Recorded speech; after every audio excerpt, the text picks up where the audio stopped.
Celui qui m'a, je pense, le plus touchée, c'est une coopérative de femmes au Népal que j'ai découvert parce que j'ai fait un trek dans la vallée de Langtang et mon guide, qui est maintenant un ami, venait de ce village-là. Et du coup, il m'a accueilli dans son village pour passer entre autres un festival. Je m'étais fait, avant de partir, un petit sachet avec des objets un peu symboliques. Et j'avoue que les 2-3 moments où c'était très difficile pour moi, entre autres au Vietnam où j'étais hospitalisée, ça a été très long, pouvoir être en mesure de déposer ces 2-3 petits objets que j'avais pris avec moi m'a amené énormément de réconfort. S'il y a des personnes qui se disent tiens j'aimerais bien ou ça m'intéresse, c'est de se fixer une date, de départ. Moi c'est aussi quelque chose qui entre autres a été un repère. C'est-à-dire dans ma tête j'étais ok, en janvier 2024 je pars.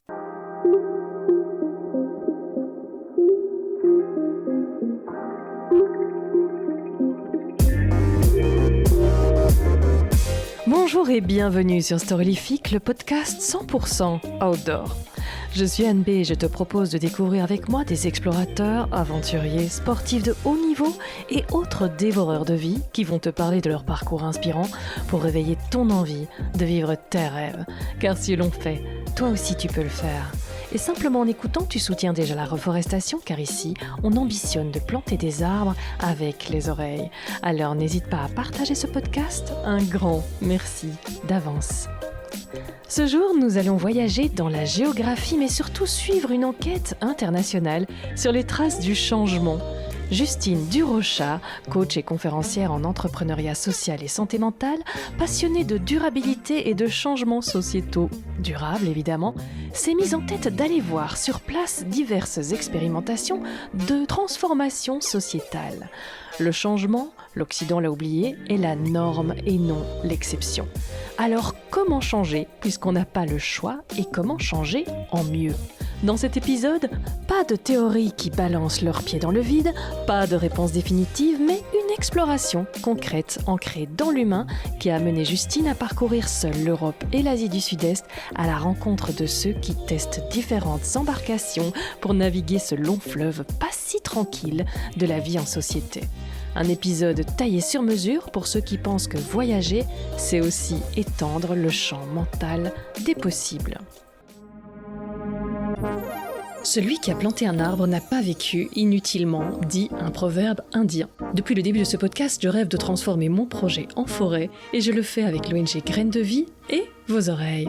Et aujourd'hui, j'ai envie de vous parler de leur programme Une forêt pour ma vie qui vous permet de compenser votre empreinte carbone en plantant des arbres. Graines de Vie propose de planter en votre nom 5760 arbres afin de compenser l'empreinte carbone de votre vie. Comment ça marche ? Un soutien étalé sur le long terme est franchement pas cher puisqu'un arbre ne coûte que 50 centimes grâce à leur approche que vous pouvez découvrir à l'épisode 2 de ce podcast. Ainsi, vous aurez planté votre forêt, mais également de l'espoir, du soutien aux communautés locales, de la solidarité, des abris pour la biodiversité et une belle dose d'inspiration pour que demain reste source d'émerveillement. Je vous mets un lien dans les notes pour découvrir ce projet en partenariat avec Storylifique. La prix Nobel de la paix Wangari Maathai a dit « Lorsque nous plantons des arbres, nous plantons les graines de la paix et de l'espoir. » Au vu de l'actualité, cela me parle énormément et j'espère que ça vous parlera aussi. Place à l'épisode. Bonjour Justine Durocha. Hello Anne. Écoute, ça fait tellement plaisir de te revoir, hein, puisque c'est pas un secret, on se connaît. On a fait connaissance dans le cadre du projet Pangaea X de Mike Horn, dont on a eu la chance de travailler aux côtés de Annika et Jessica, du coup, pour coacher des jeunes qui avaient des startups à projet impact. Et c'était juste trop bien. Donc, il y en a, qu'on en parlait juste en off, juste avant, qui font de très beaux parcours maintenant. Et voilà, c'est vraiment un plaisir de continuer à suivre ces projets-là qui sont nés dans un esprit aventure, parce qu'après tout, l'entrepreneuriat, c'est une sacrée aventure. Il faut être résilient, il faut toutes les qualités d'un aventurier. C'est pas pour rien qu'il y a plein d'aventuriers qui se retrouvent en conférence en entreprise après. C'est pas toi qui vas dire le contraire, puisque c'est ce que tu fais aussi de temps en temps, on va en parler. Et ben, on va commencer peut-être par te présenter. Alors, j'ai envie de me présenter presque avec ce qui me vient. Je pense que la première chose et du coup ça fera sens avec, les quelques partages que tu as vus juste avant, exploratrice, mais alors du coup sur, différentes dimensions et je pense qu'avant tout ça sera plus la dimension, humaine, en fait, exploratrice humaine parce que, je suis convaincue qu'on a un impact et quand on va aller chercher cet alignement, cet état d'esprit, cette dynamique exploratoire et je pense que ça, je l'ai depuis que je suis, petite, et qui, entre autres, bah, du coup, s'illustre beaucoup par ce trait de caractère qui est la curiosité. Mais en tout cas, d'aller explorer, en soi, au contact des autres et du coup aussi, l'exploration dans son sens, général. Donc je pense que c'est comme ça que je me présenterai assez intuitivement, quand tu me poses la question. Mais Mmh. après plus concrètement, effectivement, entrepreneur parce que j'ai créé ma boîte donc maintenant il y a 3 ans, dans l'accompagnement des transformations, dans l'accompagnement humain pour remettre, plus d'humain, plus de coopération, au cœur des entreprises et des organisations au service d'une transformation, positive et puis, je reviens d'un an d'exploration en Europe et en Asie pour aller recueillir, ces témoignages-là et pour pouvoir, établir un peu et avoir certains, résultats et inspirations pour mieux comprendre comment on peut arriver à créer des conditions qui vont être propices, dans nos différents collectifs pour pouvoir, intégrer le changement à un niveau vraiment culturel et pas seulement, comme un projet à manager, comme tous les autres, aujourd'hui. Alright, dis donc c'est déjà tout un programme. En tout cas, moi, j'ai un souvenir de toi, bah, c'est on s'est très bien entendu, donc c'était très chouette de faire ta connaissance et puis je me souviens ton groupe quand tu le coachais, c'était certainement le groupe le plus zen parce que tu les recentrais en permanence. Avec de la respiration, avec des phrases pour dire: «Bon, maintenant, on s'éparpille pas», c'était vraiment, très agréable de devoir travailler aussi donc je te reconnais bien dans ce que tu viens de dire et on va commencer la première question, enfin la deuxième puisque je t'ai déjà demandé de te présenter, avec, ma petite fille Valentine, qui a 12 ans et qui voudrait savoir ceci. Bonjour Justine, pourquoi as-tu eu cette idée? C'est quoi ton déclic? Pourquoi tu as décidé que tiens, il fallait voyager pour aller, pour retirer les enseignements que tu es allé en retirer et donc évidemment, on va les détailler également pour ces changements, ces acteurs de changement, ces vecteurs de changement? C'est une très bonne question qui est, mais souvent, en fait, posée sans avoir une peut-être en ayant certaines hypothèses de la réponse pour, voilà, en mode, «Bah, oui, j'ai eu envie de voyager, du coup, je suis partie». Et en fait, je dirais la raison principale, ça a été, avant tout, un ressenti intérieur.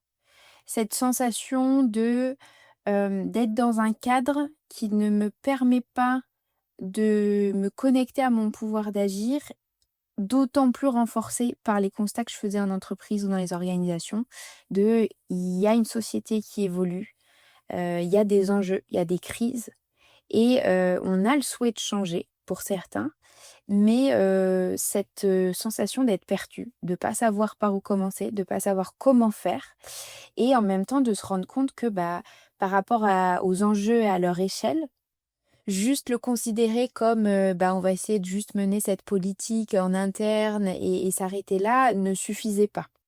Et c'est vrai qu'entre le constat extérieur et moi-même, mon besoin de me dire: «Là, je me perds un peu», il y a un désalignement qui se recrée dans ce que j'avais fait, les 2 années, précédentes et je me suis dit: «Mais rester dans un cadre de référence, dans lequel, on a grandi, dans lequel on évolue, n'est pas forcément le meilleur moyen de sortir, bah, justement de sortir du cadre et d'essayer de voir et de changer de perspective sur ces Mmh. vecteurs du changement. Et surtout compte tenu du fait que les conséquences du changement climatique, les conditions même en termes de justice sociale ne sont pas les mêmes qu'elles soient, en Europe, dans les différents pays d'Europe, mais aussi particulièrement quand on va changer de continent, ce que j'ai fait du coup avec l'Asie. Et il y a eu cet élan intérieur et je pense que c'est vraiment ça qui a fait que j'ai persévéré. Parce que forcément, comme tout projet, il y a eu des moments, que ce soit avant dans la préparation ou que ce soit pendant, des moments où on a beaucoup de doutes. Il y a eu cet appel en moi de me dire: «De toute façon, si je reste ici, mon feu intérieur, s'éteint complètement et je perds vraiment, des repères et ce qui m'anime et ce qui me permet de me sentir vivante». Et donc ça a été Mmh. vraiment ça qui a fait que derrière, je me suis dit, d'allier cette envie d'aller voir, autre chose, de rencontrer, de mettre de l'humain, remettre de l'humain aussi dans ces vecteurs de changement, pour aller sortir un peu du cadre de, la performance, des indicateurs, de la structuration, des process, mais d'essayer vraiment d'aller trouver en fait, parce qu'il y a des témoignages et d'aller rencontrer pour aller un peu remettre justement l'humain dans le changement parce qu'en fait, on vit dans une société de changement et si c'est bien la seule constante dans notre monde. Donc, c'est un peu, voilà, cet alignement entre ces différents éléments qui ont fait que j'ai eu cette idée et que je l'ai concrétisée de ce fait. Quand tu veux dire remettre de l'humain, ça veut dire quoi concrètement? Quel est le manque? Quel est Ouais. l'appel qu'il y avait pour toi? L'appel qu'il y avait pour moi, c'est que j'ai eu cette sensation de déconnexion. Notre société actuelle, elle est vraiment, en tout cas moderne, européenne, si je peux mettre en tout cas une zone un peu plus précise sur ce constat, va remettre l'individu au cœur des choses, mais du coup, c'est très individualiste et du Mmh. coup, on perd cette connexion à la nature humaine, tant pour nous-mêmes, c'est-à-dire qu'on va peut-être dire c'est une société individualiste, mais fondamentalement, est-ce qu'on se connaît réellement? Soi. Donc il y a tout ce système qui va pas du tout être propice à cette connexion émotionnelle, à ces espaces qui nous permettent d'être dans l'introspection et de mieux nous connaître. Et au-delà de ça, il y a cette peur de l'autre qui est devenue très prégnante aujourd'hui dans nos sociétés et qui, de ce fait, place le collectif comme un poids, comme quelque chose qui est un obstacle à surmonter au lieu de le voir comme un potentiel et comme quelque chose qui peut démultiplier un impact, un projet, positif. Et donc c'est ça que j'entends par, il y a un manque d'humain parce que je me suis dit: bah, la vie peut pas se limiter à ça». Enfin, par rapport aussi aux différentes approches sur lesquelles j'étais formée, entre autres, je pense à la communication non violente, où il y a vraiment ce changement de paradigme, ou en tout cas de perception du paradigme et de considérer l'humain comme un être à part entière et pas d'être dans cette dichotomie de il y a un bien et il y a un mal. Forcément derrière, bah, ça demande un effort parce qu'on a été, éduqués avec quand même, certains codes, certaines façons de penser et je me suis dit: «Mais je touche du doigt quelque chose et je sais que moi, ma méthode d'apprentissage et maintenant je suis convaincue que c'est pas que la mienne, passe beaucoup par l'expérience, par le vécu et par la rencontre et donc c'est pour ça que je me suis dit: «Je pense que la dimension humaine est clé aujourd'hui» et je suis loin d'être la seule, il y a des scientifiques qui le disent aussi, hein, les sciences comportementales, progressivement, prennent leur place dans les transformations sociétales. Mais ça se vit aussi à une échelle plus locale et à une échelle, d'une vie, de comment moi-même aussi je pouvais incarner ce que j'allais, prôner ou en tout cas ce que j'allais chercher. Mmh. Ouais, c'est vrai que, quand j'avais parlé avec François Sarano, qui est quelqu'un qui m'a beaucoup marqué, un ancien de l'équipe Cousteau, océanographe, le co-créateur avec son épouse de Longitude 180 dont je fais partie, mais j'en fais partie parce que vraiment c'est quelqu'un qui m'a fort impressionnée et il disait aussi et je comprenais pas très bien au début que voilà, il devient urgent de se reconnecter bien sûr à la nature, mais que ça repasserait par la reconnexion à soi et aux autres. Mmh. Et je me disais, «Attends, là, on mélange un peu tout, c'est quoi ce truc?» Et puis plus tu tires sur le fil, plus tu vois qu'effectivement tout est terriblement interconnecté et que changer tout seul, c'est super difficile quand le voisin ne fait rien. On le dit toujours, hein: «Ah ouais, je sais pas si je suis tout seul dans mon coin, pourquoi quoi ça sert?» Si, ça sert déjà, ça peut faire tache d'huile, mais effectivement, on manque de collectif et quand tu vois pourquoi est-ce qu'on manque de collectif, ben on a fort poussé la société individualiste, quand les gens attendent, ils sont sur leur écran, ils essaient plus de parler à leurs voisins, c'est le manque de connexion. Pourtant, c'est vraiment ça, j'ai lu un article récemment qui disait qu'il y a la fameuse zone bleue où les gens vivent plus longtemps et que supérieur à ça comme facteur pour vivre vieux, c'était la connexion aux autres, les amis, la famille, et je me dis: «Et tout ça, ça se perd quoi, hein», les célébrations ensemble qu'on faisait aux différentes saisons, et puis les fêtes religieuses et tout ça où tout le monde se rassemblait, ça n'existe plus chez nous, en Europe et donc il y a vraiment ce manque de connexion avec ses voisins, sa famille et cetera, qui rend évidemment plus facile aussi, c'est d'instiller la peur de l'autre, qu'on ne connaît plus, un discours ambiant très anxiogène. Tu repenses aux très vieux diviser pour régner. Tu te dis: «Tiens, dans quel sens on se connaît plus?» pas plus facilement manipulable si on finit par faire plus confiance à des avatars, des images IA, des influenceurs qui n'existent même pas parfois, qu'aller rencontrer son voisin et tu te dis, ça paraît idiot, ça paraît gentillet, ça paraît boy scout, mais c'est vraiment fondamental en fait. Et si c'était pas aussi bénéfique pour la santé mentale, pour la santé physique aussi, parce que les deux sont liés, à nouveau, tout est lié. Oui, ça pourrait rester dans un débat juste gentil, effectivement, au veillées scout, mais c'est vrai que là, il y a un véritable enjeu. Et donc, c'est ça que ton parcours aussi, ce voyage m'intéresse, parce que c'était vraiment un voyage de reconnaissance, en disant, mais comment font d'autres collectivités? Comment est-ce qu'on change ensemble?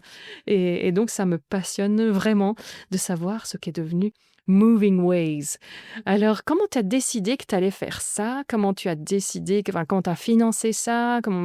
Parce qu'il a quand même fallu un moment tout quitter, ou je ne sais pas, tu avais déjà commencé à travailler, je pense, parce que tu es assez jeune. Tu as quel âge, Justine? Moi, j'ai 26 ans. Ben oui, voilà, donc je me dis, t'as pas fait ça juste après les études, tu avais quand même Non, commencé à faire autre complètement. chose, hein? Complètement, Ouais. oui. Alors oui, je pense que ta question est très importante parce qu'un projet comme ça ne se démarre pas de façon facile et simple dans le sens où tout d'un coup on se dit on part et du coup on part 2 semaines après. C'est quelque chose qui se prépare. J'ai créé mon entreprise après mes études, donc j'avais déjà 2 ans derrière moi, plus des expériences aussi pendant mes études qui avaient commencé à forger un regard aussi sur le monde des organisations, puisque j'avais travaillé en start-up, j'avais travaillé dans un ministère, donc forcément c'était des univers qui étaient différents et à la fois qui se rejoignaient sur certains aspects. Par où j'ai commencé? Bah, comme tout projet, et l'entrepreneuriat du coup m'a énormément aidée là-dessus parce que j'ai pu réappliquer des choses que j'avais appris déjà dans les 2 années d'entrepreneuriat que j'avais fait auparavant. Où là, j'ai commencé de zéro en me disant: «OK, j'ai une envie, qu'est-ce que je fais?» Et donc j'ai travaillé sur, la mission, les valeurs, qu'est-ce qui m'intéresse? Donc le constat, quelles sont les problématiques? Quelles questions à laquelle j'aimerais essayer de répondre? Peut-être les hypothèses que sous-tendent, ces questions. Donc c'est plus vraiment tout un travail en amont à la fois de réflexion, de brainstorming qui vont à la fois toucher quelque chose de très profond, qui vont devenir mon encre tout au long du projet. Quand je parle de mission, de valeur, c'est une boussole, c'est pourquoi je le fais. Et ça, c'est hyper important de le faire au début, mais derrière aussi d'aller le questionner au fil de l'eau et de pas l'oublier, parce qu'il peut évoluer comme parfois on peut le perdre de vue. Donc il y a tout cet aspect-là et après un aspect plus pragmatique sur le sujet en tant que tel et le projet de recherche. Je suis allée chercher des partenaires, donc du soutien financier. Puisque l'idée, dès le départ, c'était de le faire de façon indépendante, donc pas forcément dans un cadre de recherche structuré. Par contre, j'avais l'élan de m'intégrer dans un écosystème, ou en tout cas avec des liens. Donc, je suis allée chercher des mentors qui ont pu m'aider avec leurs différentes casquettes. Et surtout, l'idée, c'était de pouvoir embarquer des organisations et des individus dans ce projet-là, dans cette exploration. Et dans ce cadre-là, bah, on crée un dossier, on explique son projet et puis après, bah, on le pitch, on contacte des personnes, on discute et puis c'est un process qui est long et c'est là où on parle aussi de persévérance dès le début. Et puis à côté de ça, j'ai également fait une campagne de financement participatif plus pour embarquer aussi des proches et des individus qui pouvaient être intéressés par ce sujet-là, sur l'aspect aventure, mais aussi sur l'aspect transformation sociétale et comment nous, on peut avoir un impact et se reconnecter à notre pouvoir d'agir, notre pouvoir d'action. Et ce qui m'a aidé en peut-être un détail, s'il y a des personnes qui se disent tiens, j'aimerais bien ou ça m'intéresse, et ça a été des conseils que j'ai reçus d'autres personnes qui ont pu faire des projets similaires, c'est de se fixer une date, et fixer une date de départ. Moi, c'est aussi quelque chose qui, entre autres, a été un repère. C'est-à-dire, dans ma tête, j'étais OK, en janvier 2024, je pars, voire même le jour. Et puis dans ma tête, c'était quel que soit ce qui se passe dans la préparation, je pars. Il faut savoir que juste par mon épargne, j'avais pas assez. Donc au final, le portefeuille, enfin le budget que j'ai pu assembler, ça a été une partie de mon épargne, un partenariat principal avec une entreprise qui m'a soutenue et avec lequel du coup aujourd'hui on est toujours en relation pour aussi l'aspect partage. Et puis la campagne de financement participatif et aussi une subvention d'un département qui m'a permis de soutenir tout ça. Voilà, rapidement. Et donc après, bon, forcément, il y a plein d'autres éléments au niveau pratique en termes de préparation, plus sur la préparation purement du voyage, où on pourra en parler plus loin, mais ça, c'est vraiment clé, concrètement. Oui, clair. Tu as trouver des mentors en plus, c'est bien parce qu'on parle souvent des financements, mais rarement des mentors. Comment on fait pour chercher un mentor? C'est des gens que tu connaissais, qui Non, t'inspiraient, c'est qui... des gens qui m'inspiraient. Je pense que j'ai grandi avec toutes ces histoires. De par la curiosité dont je te partageais en introduction, j'allais beaucoup me nourrir d'histoires de personnes via bon, des TEDx, des TED Talks, comme on peut en parler, mais aussi de livres et de plein d'autres typologies de ressources où en fait c'était ces histoires de vie qui m'ont beaucoup nourrie. Je pense entre Mm. autres adolescentes, si ça parle à certains, il y avait une émission qui s'appelait Parenthèse inattendue, qui passait à la télévision et qui aujourd'hui du coup prend d'autres formats, qui a été créé et animé par Frédéric Lopez, qui est un animateur que j'admire énormément et qui m'inspire beaucoup. C'était dans ma tête, j'avais toujours rêvé de pouvoir avoir quelqu'un hors de mon cadre habituel, familial, amical, qui pouvait aussi m'accompagner sur le chemin et aussi auprès duquel on pouvait avoir une relation aussi donnant-donnant. Et mon projet a été la raison pour laquelle je me suis dit, bah là, il y a une justification pour lesquelles je pourrais peut-être contacter ces personnes. Et puis après, il y en a qui ont répondu, il y en a qui n'ont pas répondu, mais en l'occurrence, donc il y a eu déjà premièrement un coach qui m'a accompagnée. Donc là, ça a été plus par mon réseau et mes connaissances, qui accompagnaient des aventuriers, des explorateurs sous ce format-là de projet. Donc qui m'a accompagnée en amont, pendant et après. Thomas Bouchard, qui a été une vraie aide. Et après, en mentor, typiquement, une personne, Jérémy, qui avait écrit un livre sur le voyage alternatif. Donc là, on va parler justement des modes de transport, mais on parlait aussi des modes de logement, donc le woofing, différentes choses comme ça. Et donc, je me suis dit pourquoi pas. Et il a répondu, il a dit oui. Je pense aussi à Sam, qui lui est aussi aventurier. Aventurier dans le sens où lui, il utilise ses aventures pour sensibiliser au handicap, puisqu'il est tétraplégique et il fait des aventures assez folles. Il est parti en Asie avec son van de l'Europe. Enfin, c'est des grosses aventures et explorations de la Extra. même manière. Mhm. Et puis après, voilà, j'ai été épaulée par d'autres personnes. Stéphane, plus sur le côté recherche ponctuelle, pour qu'il me donne un peu le cadre pour que je puisse aussi un peu cadrer les interviews. Et puis Tiffany, qui avait plus l'approche un peu plus neurocognitive de comment on peut arriver à analyser ou à construire des interactions, des interviews qui peuvent être utiles, où tu vas un peu plus dans toucher et créer les conditions favorables à une interview où tu vas aller un peu plus en profondeur, quoi. Voilà, c'est un peu les personnes phares auxquelles je pense. Mais quelle richesse, c'est top, vraiment extra. Donc, oser, en fait. Oser envoyer un message. Et au pire, Mm. si j'ai un non, il n'y a pas de réponse, c'est pas grave. Mais enfin, j'avais fait ce que j'avais en mon contrôle. Est-ce que tu peux parler de ton parcours sur place, l'itinéraire? Alors, l'idée, c'était de partir un an. Donc, Mhm. dans ma tête, c'était important de me fixer déjà une durée. Mais Mhm. malgré tout, je me suis vraiment laissé l'espace de liberté, dans le sens où je me suis fixé un an en me disant, si quelque chose se passe où tu as l'élan de continuer parce que ça fait sens à ce moment-là, tu continues en reprenant en considération les conditions et les ressources nécessaires. Donc voilà, c'est fixé un an, mais il y avait quand même cette souplesse qui, je pense que d'une manière inconsciente, m'a permis de vivre la chose pleinement, en me disant, bon, advienne que pourra, si j'ai envie de continuer, je continue si j'en ai encore la possibilité. Donc je suis remontée jusqu'en Suède, donc je suis partie de France et puis j'ai fait la Belgique, les Pays-Bas, j'ai fait la région plutôt du nord-ouest de l'Allemagne, Berlin, et après je suis remontée une partie du Danemark et le sud de la Suède. Mhm. Et puis ensuite, donc ça a fait peut-être 4 mois, 4 mois et demi. Et puis ensuite, je suis partie donc en Asie du Sud-Est, où là j'ai fait Thaïlande, Cambodge, Vietnam et 3 mois au Népal avant de rentrer donc en mi-décembre 2024. D'accord. Et à chaque fois, tu allais rencontrer des associations ou tu les découvrais sur place? Alors, la méthode de contact et de découverte a un peu évolué aussi au fil du périple. Donc au début, c'était beaucoup de la veille ou parce que j'en avais parlé autour de moi et que certaines personnes connaissaient certaines organisations, que ce soit collectifs ou entreprises. Mais ça a été quand même beaucoup, beaucoup via de la veille sur LinkedIn par exemple ou sur Internet ou via des recommandations. Et puis au fil de l'eau, ce qui a été assez fou, c'était à chaque fin d'interview, je leur demandais s'ils connaissaient deux organisations collectives dans les différents pays que j'allais traverser ensuite qui pourraient être intéressants. Et c'est comme ça que j'ai pu en fait rencontrer des entreprises et des collectifs que j'aurais pas pu rencontrer très honnêtement sans ça. Je pense entre autres à un interview que j'ai fait à Bruxelles.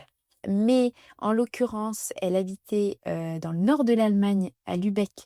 Et du coup, elle m'a accueillie quand j'étais à nouveau sur le périple pour remonter en Danemark.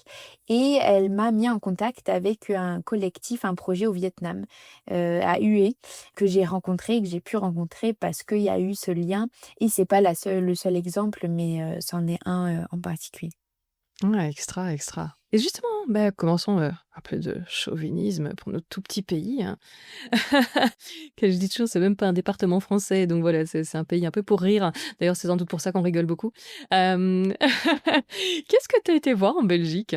Alors en Belgique, ça a été principalement parce que la Belgique est quand même très avancée sur tout ce qui va être transition. Ok. Donc tu vas avoir le réseau transition, par exemple, le réseau de transition Belgique qui est quand même assez présent et assez développé. Et donc ça a été principalement ça. Après, j'ai vu aussi des entreprises, entre autres à Bruxelles, du coup, qui, elles, avaient plus ce rôle d'accompagnateur d'organisation dans leur transformation. Donc c'est grâce à eux que j'ai pu avoir plusieurs exemples d'économie circulaire ou d'entreprises familiales qu'ils ont accompagné dans le changement sur cette notion d'impact environnemental. Et puis aussi sur ce domaine de l'éco-psychologie qui était Ok. aussi du coup, entre autres, il y avait une personne qui est assez reconnue sur ces thématiques que j'ai Qui est? pu, Ellie Wallet, qui Mhm. est présent du coup en Belgique et que j'avais pu rencontrer. Et c'est quoi alors là, l'éco-psychologie? Oula, alors là, je ne suis pas experte du tout, donc j'ai Mais la tant mieux, parce qu'on crainte va de. pas faire toute l'heure dessus, mais Voilà. Non, en fait, l'éco-psychologie, c'est vraiment aller plus en profondeur de la psychologie et avec une approche très holistique de l'écologie. Donc, on va aussi prendre en considération l'écologie intérieure, humaine, Mhm. et le vivant en son entier. Et donc toute l'interdépendance, l'ensemble des éléments qui font le vivant et dont on fait partie. C'est une approche qui va aller vraiment, vraiment en profondeur Mhm. au niveau de l'écologie et du vivant. C'est-à-dire que l'écologie n'est pas considérée comme l'environnement, comme quelque Mhm. chose d'extérieur, mais bien plus interconnecté, relié et nous faisant partie du vivant. Ok, tu sais quoi, je mettrai retrouver les liens Ouais, si tu veux, je vers tout t'enverrai ça pour ceux que différents. le sujet a fait tilter comme moi, et comme ça, dans les notes de l'épisode ou dans les notes sur la page surlesfics.com, j'irai mettre des liens pour aller plus loin sur le sujet, ça me paraît intéressant. Ok, donc ça, c'est la personne qui a été voir en Belgique alors, Exactement, avant principalement, ouais. de filer. Ben écoute, je vais te laisser choisir toi-même une carte postale ou l'autre de personnes qui t'ont marqué, peut-être d'organisation, si tu as envie d'en demander une ou l'autre, enfin nous en proposer l'une ou l'autre. Comment tu t'es déplacé, comment t'es arrivé, qui t'a accueilli, ce dont vous avez parlé, ce que tu en as Mmh. retiré comme leçon. Tu en as peut-être un pour commencer, une carte postale. Alors, j'aime bien l'image de la carte postale. En tout cas, celui qui m'a, je pense, le plus touchée, c'est une coopérative de femmes au Népal, dans le Mhm. village de Chapakot. C'est un village qui est situé entre Katmandou et Pokhara. C'est un petit village que j'ai découvert parce que j'ai fait un trek dans la vallée de Langtang et mon guide, qui est maintenant un ami, venait de ce village-là. Et j'ai été au Népal à la période des festivals. Il y a différents festivals qui sont des super moments de convivialité, très festifs. Donc on se reconnecte vraiment pour le coup à la culture népalaise à ces moments-là. Et il m'a parlé de son village et de cette fameuse coopérative. Et du coup, après mon petit périple, il y a eu un moment, j'ai pu aller à Chapakot. Il m'a accueilli dans son village. Ils m'ont accueilli dans leur village pour passer entre autres un festival. C'est un festival en l'occurrence qui se fait beaucoup en général en famille. Donc pour le Ok. coup, c'était encore plus touchant dans l'ouverture et l'invitation. Donc cette coopérative, qu'est-ce qu'elle fait? Il faut savoir que cette coopérative au Népal, donc c'est une coopérative de femmes qui aujourd'hui compte 50 femmes. Par contre, c'était loin d'être le cas il y a quelques années. Donc en 2015, au Népal, il y a eu un tremblement de terre, pour ceux qui le savent. Et aujourd'hui, en 2025, il y a encore des villages qui n'ont pas accès à l'eau suite à ça. Ok. Donc on n'est pas du tout sur les mêmes échelles temporelles et surtout la même accessibilité des ressources pour pouvoir surmonter ce genre d'événements et de catastrophes naturelles. Bref, ça c'est pour le contexte. En tous les cas, à ce moment-là, il y a eu 2-3 personnes du village qui se sont rendues compte que la société évolue aussi et qu'il y avait énormément d'inégalités hommes-femmes au sein du village. Il faut savoir que la situation des femmes au Népal, c'est comme la situation dans d'autres pays asiatiques des femmes, hein. Elles sont très dépendantes. Donc, on va chercher un mari et une fois qu'on est marié, on va dans la famille du mari et on est 100% dépendante de la famille du mari. Autrement dit, on est dépendante financièrement. Et on est chargé des tâches ménagères, des enfants. Mais du coup, il y a absolument aucun espace de prise d'initiative, d'autonomie et tout plein d'autres choses. Et ils se sont dit: «On a envie de changer ça. On a envie de pouvoir, donner plus de pouvoir, enfin en tout cas d'amener plus d'égalité dans le village». Et donc il y a eu cette proposition, de se dire, aujourd'hui, un secteur qui était développé et sur lesquels, grâce auquel il avait, des ressources, c'était l'agriculture. Donc ils se sont dit: «On va essayer de créer un organisme, une organisation, dédiée aux femmes où on leur donne les ressources pour qu'elles puissent monter en compétences en agriculture, pour qu'elles puissent cultiver elles-mêmes leurs champs, leur culture». Et donc ils ont proposé ça et l'objectif, c'était qu'il y ait au moins une femme de chaque famille du village qui fasse partie de cette coopérative. Quand ils ont proposé l'idée, il y a eu énormément de doutes, de réticences. Donc ils se sont retrouvés, il y a eu peut-être 5 femmes qui ont exprimé leur envie de rejoindre le projet. De la même manière, il faut savoir que du coup, les femmes n'ont pas de pouvoir de décision, hein, globalement, c'est leur mari qui décide. Donc il y a aussi ça qui rentre en ligne de compte. Et peut-être que voilà, majoritairement, les 5 femmes, c'était soit parce que leur mari était décédé, soit parce que, en fait, au Népal, c'est pareil, hein. Là, du coup, je digresse juste parce que j'ouvre une parenthèse parce que c'est très important, je pense, Mhm. de l'avoir en tête. C'est que le passeport français, pour ma part, est une porte ouverte à énormément, du coup, d'autres pays en termes de voyage. Et c'est un énorme privilège, puisque au Népal, typiquement, les raisons pour lesquelles ils partent à l'étranger, c'est soit les hommes qui partent sur la péninsule arabique pour pouvoir travailler dans le bâtiment pendant plusieurs années, faire de l'argent et revenir au Népal pour pouvoir subvenir aux besoins de leur famille sur le restant des années futures, soit c'est des familles qui ont déjà un certain niveau, qui envoient leurs enfants à l'université dans des pays étrangers. C'est ça, hein, les raisons de départ à l'étranger. Donc, il faut avoir un peu ça en tête. Et donc, pour revenir à la coopérative, malgré tout, ils ont persévéré et ils se sont dit, on crée cette organisation avec ces 5 femmes. Et puis, ils ont testé, expérimenté. Ils ont fait venir, entre autres, aussi des ingénieurs français, mais aussi des universitaires népalais, pour pouvoir tout simplement permettre aux femmes de monter en compétence sur ces différentes compétences de culture et d'agriculture, avec des outils. Donc après, il y a eu tout un dispositif, donc je passe là-dessus pour pouvoir justement faciliter le changement et surtout essayer d'écouter et de répondre aux réticences qui pouvaient être exprimées. Et puis en fait, au fil de l'eau, ce qui a été assez fou, c'est que ces 5 femmes ont vraiment pris une certaine confiance. Elles sont devenues autonomes financièrement. Elles ont commencé à pouvoir être en mesure de financer leurs frais de santé, puis bientôt les frais de scolarité de leurs enfants.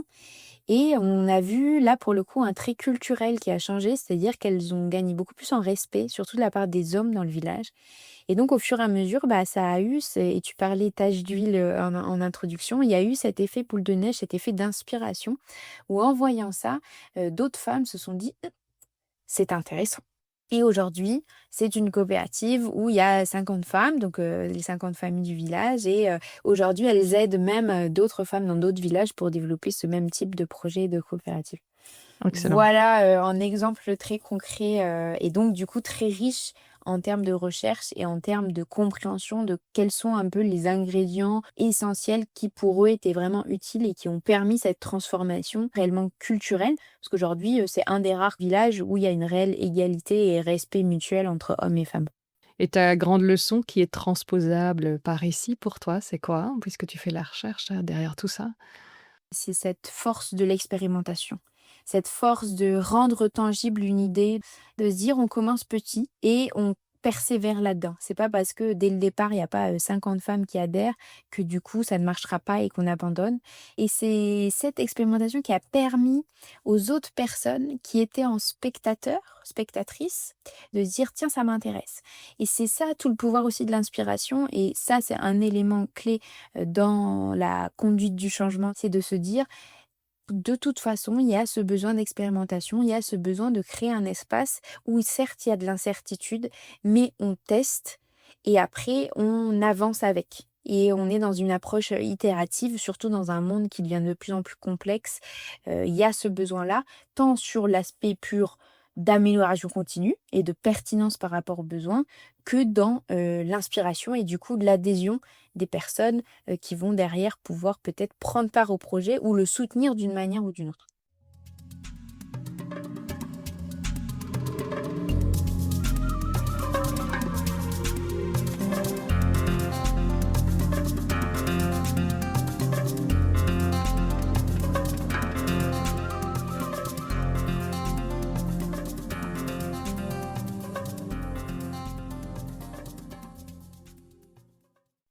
Je vais t'emmener vers, un autre lieu, une autre histoire, mais pour t'y emmener justement, tu as utilisé beaucoup de transports. Te connaissant, à mon avis, tu n'as pas nécessairement pris l'avion et l'hélicoptère à tout le temps, n'est-ce pas? Tout à Donc, fait. comment tu as fait pour les transports, hein? Quels sont tes moyens utilisés et tes meilleurs tuyaux? Oui, alors en Europe, franchement, on a la chance d'avoir des moyens de transport très faciles.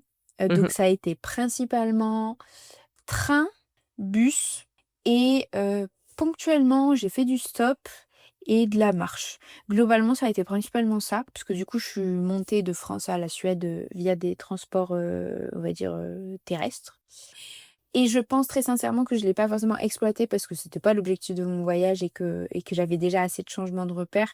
Mais je pense que le stop fonctionne très bien et encore un moyen pour aller encore un peu plus loin et pousser le voyage en termes de rencontres et d'inattendus et d'expériences.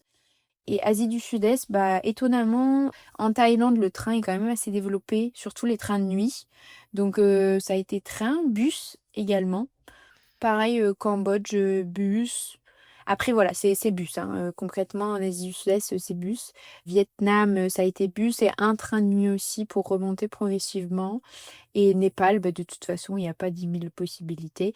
Donc c'était du bus aussi, et je trouve que, en termes de mode de transport, ça apprend beaucoup, pour enfin voilà, pour vous donner une idée, le au Népal, Katmandou, Pokhara, si je me trompe pas, ça doit faire entre peut-être 200 kilomètres de distance, quelque chose comme ça.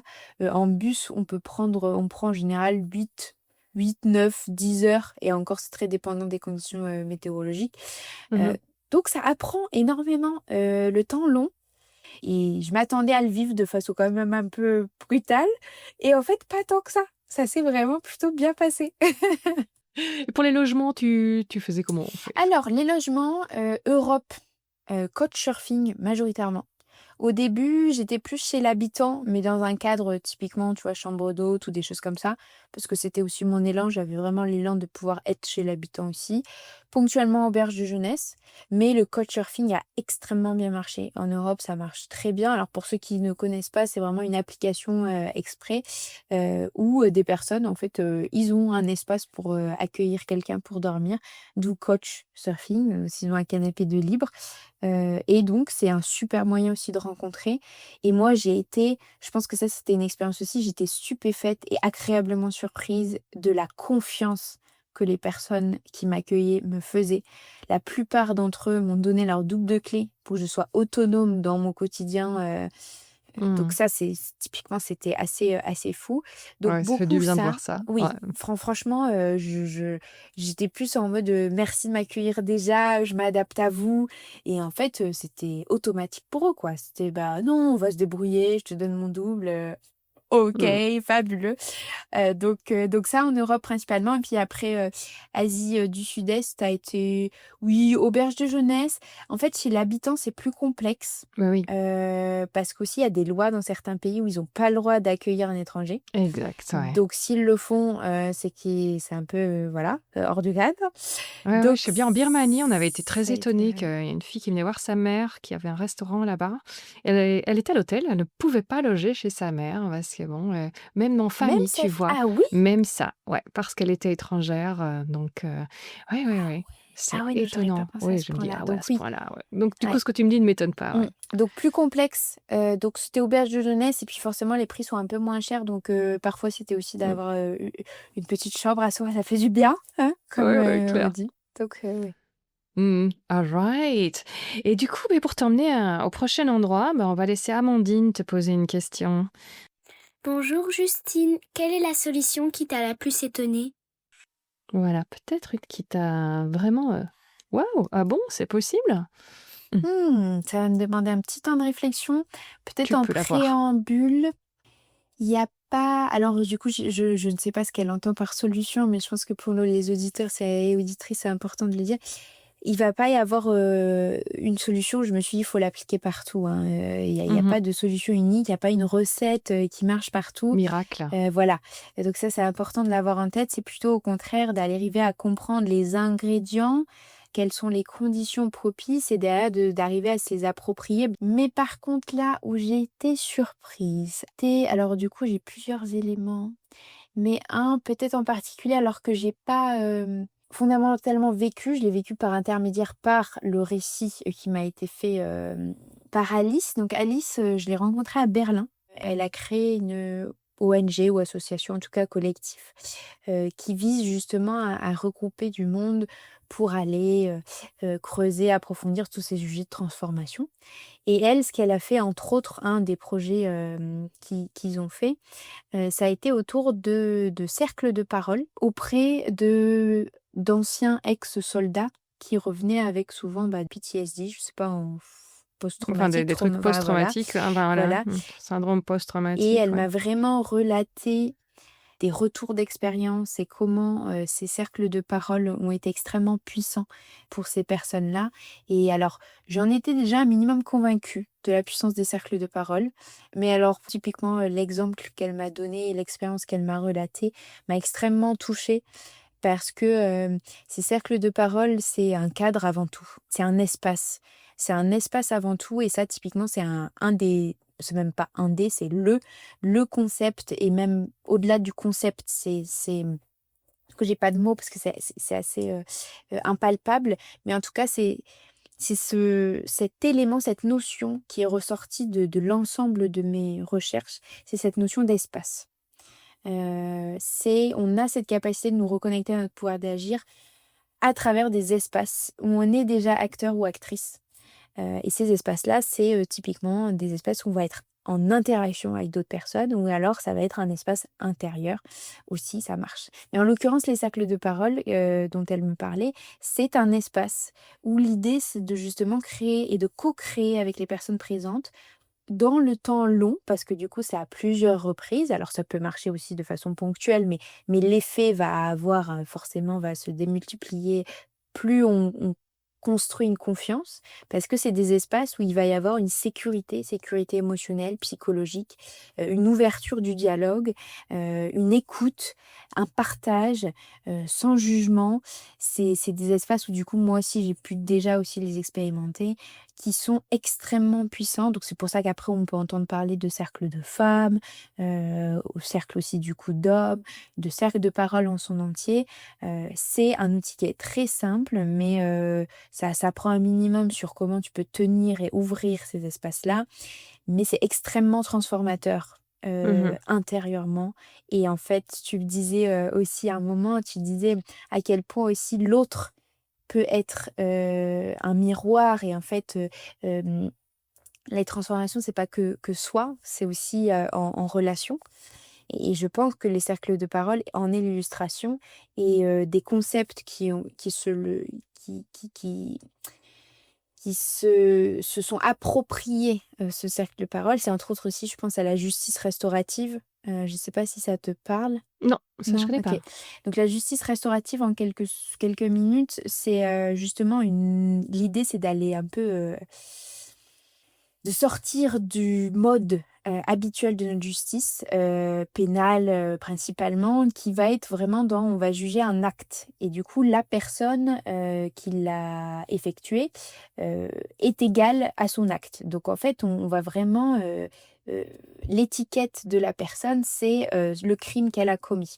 La Mhm. justice restaurative, elle va justement au-delà, c'est-à-dire que l'idée, c'est d'aller pouvoir accompagner tant les personnes qui ont causé et qui ont été du coup à l'origine, enfin, qui sont entre guillemets les accusés, et les victimes, ils vont aller au-delà de ce qu'elles ont vécu en se connectant à leur nature humaine. Et en fait, elles vont utiliser, alors je résume aussi, hein, parce que c'est des process qui sont très longs, qui sont existants en France, mais c'est vraiment le tout début. C'est des associations qui mènent ça, euh, qui vont utiliser les cercles de parole pour faire dialoguer des victimes et, si je peux appeler ça des criminels, même si je ne sais pas trop si c'est le bon terme, je ne pense pas. En tout cas, des personnes qui ont également du coup agi sur et qui ont fait certains actes. Et alors, donc pas directement, c'est-à-dire qu'on va pas avoir la victime et la personne qui a causé ça. Par contre, sur des thématiques un peu similaires. Et l'objectif, c'est justement d'utiliser cette puissance des cercles de parole, de dialogue, pour pouvoir permettre aux personnes de, comment dire, pas forcément de guérir, mais en tout cas d'avancer dans leur trauma et de prendre, d'éveiller leur conscience aussi sur la perspective d'autres personnes, sur ce qu'elles ont vécu, sur pourquoi elles l'ont fait. La question, c'est pas excuser, mais par contre, c'est dialoguer pour pouvoir essayer d'avancer ensemble sur ce qu'on a vécu réciproquement, respectivement. Et donc, c'est un autre exemple d'application de la puissance des cercles de parole dont j'en suis pour le coup aujourd'hui convaincue. Donc créer des espaces alors. Mhm. Tout à fait.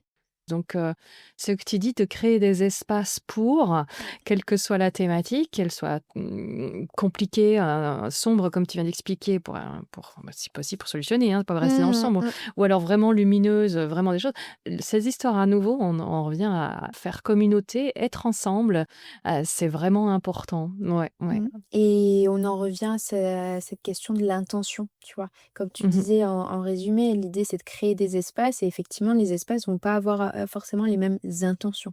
On va avoir des espaces qui vont être plus sur le côté, créatif, des espaces qui vont être plus sur le côté régulation émotionnelle. En fait, il y a une diversité d'espaces et je pense qu'il y a même, un nombre d'espaces qui est, enfin, juste incalculable.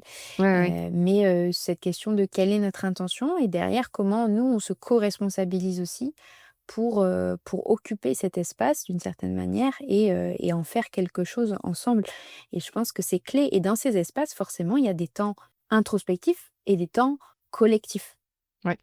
Et quand on parle d'intelligence collective aussi, moi, c'est un thème qui me fascine quand on voyait des gens non spécialisés qui arrivaient à avoir des résultats similaires, voire meilleurs à des ingénieurs de la NASA qui travaillaient seuls. C'est assez interpellant. Donc, je dis, il faut vraiment pas négliger la puissance qu'il y a dans un groupe, même s'il y a les tensions, même si on sait bien, c'est pas facile de faire, d'être en collectivité tout le temps, mais il y a quelque chose à ne vraiment pas négliger parce qu'on a peut-être son petit confort tout seul, mais on va pas bien loin. C'est pas pour rien qu'on dit, hein, seul on va vite, mais ensemble on va loin. C'est qu'il y a vraiment, il y a vraiment quelque chose qui se passe, tu le ressens, un groupe vraiment C'est porteur ça. ou des espaces, des incubateurs ou des ceci, ça n'a rien à voir, quoi. Donc Et c'est c'est vrai que très l'individualisme a dépendant, vraiment des ouais. limites, hein. Complètement après les espaces effectivement, c'est pas facile dans le sens où il y a vraiment une question de posture, il y a une question de qui fait quoi aussi parce qu'en fait ouvrir un espace ça se fait pas comme ça, donc il y a aussi tout ce travail, derrière. Mais je voulais juste rebondir rapidement sur ce que tu as souligné sur le fait que, bah, parfois être en collectif c'est pas facile. Mmh. Et je pense que ça c'est aussi un autre élément que j'aborde et qui a été aussi une grande, découverte pour moi, enfin découverte en tout cas, approfondissement. Ça a été, comment on peut arriver à changer de perspective sur les conflits, sur les tensions. Parce qu'en fait, aujourd'hui, ce qui crée aussi peut-être cette peur du collectif, Bien sûr, il y a une multitude de facteurs, mais il y a aussi le regard qu'on porte sur les tensions et les conflits. Et Mhm. aujourd'hui, ce qui se crée, entre autres, au sein des communautés, des collectifs, des organisations, peut-être quelque chose d'assez cristallisé, c'est parce qu'il y a énormément de non-dits et qu'il n'y a aucun espace pour accueillir les conflits et pour réguler les émotions. Parce que ça vient de notre culture moderne, etc., où on n'a pas appris à réguler nos émotions et à savoir ce qu'on vit. Mais au-delà de ça, et d'ailleurs justement c'est un interview que j'ai fait, à Bruxelles, en Belgique, où on a principalement parlé des conflits et comment on peut arriver à créer des espaces où il y a pas, quelqu'un n'a pas le monopole de la vérité. Comment on arrive à percevoir les conflits comme au contraire un espace d'opportunité, un espace sain où par contre ça demande à nouveau un cadre où on va essayer, en fait de faire émerger ces non-dits, de faire émerger ces tensions que ce soit en prévention ou que ce soit en régulation. Parfois, alors, c'est sûr qu'il va y avoir des intensités extrêmement différentes, mais par contre, de le voir comme aussi une contribution à derrière des relations beaucoup plus saines, un engagement beaucoup plus sain, et du coup, une adhésion et un groupe qui est fédéré, parce qu'ils se disent, on a chacun individuellement notre espace d'expression, et on peut dialoguer, et on peut co-construire. Et en fait, souvent, les personnes disent, oui, mais attends, je vais pas discuter avec la personne, elle a une vision complètement opposée au mien. À quel moment on va trouver une solution? En fait, la priorité, c'est pas de forcément trouver une solution, c'est de créer un espace d'expression et d'écoute. Et c'est ça avant tout. Et en fait, on se rend compte à quel point créer un espace d'expression et d'écoute est à la base de tout, parce que derrière, ça va désamorcer énormément de choses, parce que on va prendre le temps de juste d'écouter la personne, qu'est-ce qu'elle vit, le pourquoi. C'est juste d'être là, présent avec l'autre et dans ce qui se passe dans ce qu'on vit tous les deux, et de pouvoir essayer de comprendre en fait. Ce qui ne veut pas dire que tu vas adhérer, c'est pas l'objectif. L'objectif, c'est d'essayer de créer un dialogue. Et de ça peuvent sortir des choses assez folles, que ce soit en termes purement de relationnel ou que ce soit derrière en termes de créativité, d'idées, de coopération, parce que chacun se dit j'ai ma place et je ne suis pas nié dans qui je suis. Et ça, tu vois, c'est extrêmement fort, et on peut l'aborder derrière quand tu vas toucher des thématiques beaucoup plus autour des privilèges, parce qu'on va avoir une société où il y a des privilèges et du coup, il va y avoir des postures de domination, des dynamiques de pouvoir qui sont plus ou moins intangibles et parfois même inconscientes, et de mettre le doigt dessus, pas en mode accusé de toute façon, toi, t'es blanche, de toute façon, toi, t'es un homme, donc en fait, de toute façon.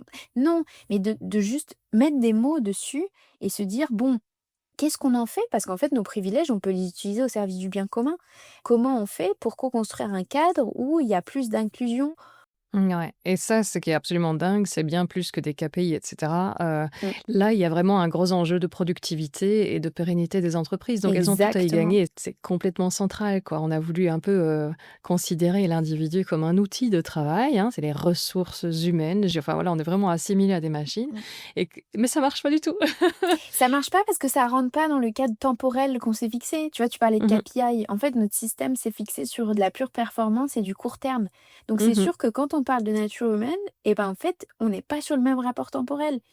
Donc, nécessairement, à partir du moment où c'est dit non, mais en fait, ça rentre pas du tout dans notre cadre, nous, on veut rapidement faire du retour sur investissement, on considère les êtres humains comme des ressources, comme du capital travail. À partir de ce moment-là, ce ne sont que des numéros, donc on les considère comme des machines d'une certaine manière. Je caricature, mais quand on étudie l'économie sous certains prismes, c'est vraiment ça. On va chercher à optimiser toutes ces ressources pour pouvoir avoir la meilleure équation qui nous permet d'avoir la meilleure performance. Et donc forcément, de ce fait, ça rentre pas dans le cadre. Donc là, on est en train de venir challenger, de dire en fait, aujourd'hui, on se rend compte que les organisations sont en train de faire face à une grosse problématique et à des complexités de modèles qui ne fonctionnent plus par rapport aux enjeux auxquels on fait face d'un point de vue sociétal. Et en fait, au cœur de tout ça, il y a l'humain. Donc c'est se reconnecter à l'humain, et on est extrêmement challengé parce que forcément, ça nous demande de construire un autre rapport au temps où on voit pas directement les résultats, où c'est sur du long terme, où c'est chacun vient avec son unicité. Donc forcément, et ben ça demande beaucoup plus de présence et puis de prise en compte de la diversité. Et oui, en fait, c'est moins facile, c'est pas la simplicité. Et on a aussi certains traits cognitifs qui font qu'on a cette recherche de la facilité parce que c'est moins énergivore. Mais n'empêche que fondamentalement, il y a ce besoin de changement d'état d'esprit qui va pas se passer comme ça, mais par contre qui peut commencer à se faire à partir du moment où on intègre petit à petit des pratiques qui vont être au service de ça et qui remettent de la valeur sur ça, en fait, surtout. Ouais, c'est super. Ouais, ça me fait penser à un livre, j'arrive plus à tomber. C'était pas un Laloux qui avait fait Oui, un livre Frédéric Laloux, formidable. ouais, tout ce qu'il Oui, est voilà, Reinventing Organization, bah, ça, c'est voilà. entre autres un livre, Ça, c'est une effectivement, bible à lire et à relire. Ouais, tout à ouais. fait. Ensuite, si tu devais nous parler, par exemple, parce que ce qui était intéressant, tu as voulu sortir du cadre et donc suppose que, bon, les exemples qui peuvent être, que ce soit la Suède qui a déjà une autre mentalité, ou le Cambodge, le Vietnam qui est encore plus éloigné, cette, mise en perspective, donc ce recul forcé, par rapport au cadre d'ici. Est-ce que il y a quelque chose, tu t'es dit: «Tiens, beh, cette mentalité-là ou ce point de vue-là, cet Mmh. angle-là, j'y aurais pas pensé, ici, en France et c'est intéressant quand même, ça m'a apporté quelque chose, hein. Bah, du coup, là, je vais prendre peut-être un niveau plus global qu'un pays. Mmh. C'est le point de vue enfin, oui, continental, culturel. Dans le Mmh. sens où en Europe, oui, il y a des différences culturelles que j'ai pu percevoir de façon très agréable parce que justement, j'ai progressivement, atteint la Suède et donc en fait, progressivement, tu sens des petites choses changer, tu observes, ça se joue sur des petits détails, hein, même surtout, bah, on parlait de transport, il y a un moment: «Oh tiens, ils mettent des magazines dans le tram», tu vois?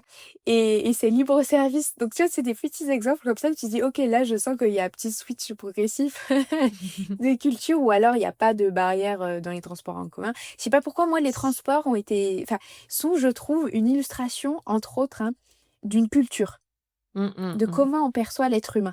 Mais sinon, effectivement, s'il y a un élément, qui a vraiment montré que oui, il y a une sortie du cadre, bon, clairement, entre la culture du coup européenne, culture asiatique et encore je dis culture asiatique, Asie du Sud-Est, clairement, je pense que si je prends un exemple, c'est leur perspective justement sur le changement, tout simplement. En fait, hein, revenons aux bases de mon sujet.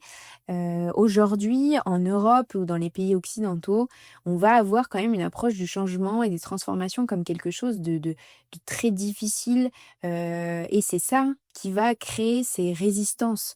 Là, on change, catastrophe, je me bloque, je ne veux pas changer. Donc oui, derrière, dans des analyses scientifiques, tu vas avoir ce côté de oui, le cerveau, la nature humaine n'aime pas le changement. Mais ça, c'est aussi une construction historique de par ce qu'on a vécu, si on retourne même à l'homme de Cro-Magnon. Mais ce que je veux dire par là, c'est que notre société aujourd'hui, notre culture, comme elle s'est développée dans les pays qu'on nommait riches, fait que le changement pour nous est quelque chose de extrêmement critique, difficile. À l'inverse de l'Asie du Sud-Est, où tu as une approche du changement qui est fascinante et moi à laquelle du coup j'ai extrêmement adhéré, qui va toucher là du coup une sphère qui s'appelle la spiritualité. Et tu en parlais en introduction aussi en disant on a perdu un peu avec cette société individualiste. Bah, on a plein de tu donnais des exemples, hein, aussi de fêtes religieuses et tout ça, donc de Mmh. toute la force aussi des rituels. Mais bon, ça, je pourrais en parler aussi longtemps. Mais pour en revenir à la question, ils voient le changement comme quelque chose, en fait, qui, de par la spiritualité qui est très présente chez eux et qui n'a pas du tout, cet aspect, où on va chercher à convaincre, on va chercher à embriader, voilà, qui a plutôt qui est plutôt lié tout simplement à un état d'esprit, à une philosophie de vie. Donc oui, tu as des religions diverses et variées, hein, qu'elles soient, bouddhistes, musulmanes, ou autres. Mais en tout cas, il va y avoir quand même, je trouve, des aspects spirituels qui sont, communs à toutes les personnes, qui sont présentes. Bien sûr, à nouveau à des intensités différentes. Mais cette spiritualité offre aux personnes qui vivant en Asie du Sud-Est ce regard sur le changement comme, premièrement, juste un élément habituel de la vie. La vie n'est que changement. Ce qui fait qu'ils ont un regard là-dessus comme, bon, bah, tu vois, je suis le flot. Oui, oui, c'est dur, tu vois, mais par contre, il va y avoir quand même moins cette réaction du contre, de je ne veux pas. Et puis une spiritualité très liée à l'impermanence. De l'impermanence, ils ont cultivé ça, tu le vois typiquement au Népal, dans des pays bouddhistes, tu le vois en Inde aussi, où il va y avoir ce rapport. Et là, l'exemple qui à chaque fois, pour moi, m'a extrêmement touchée, c'est les mandalas.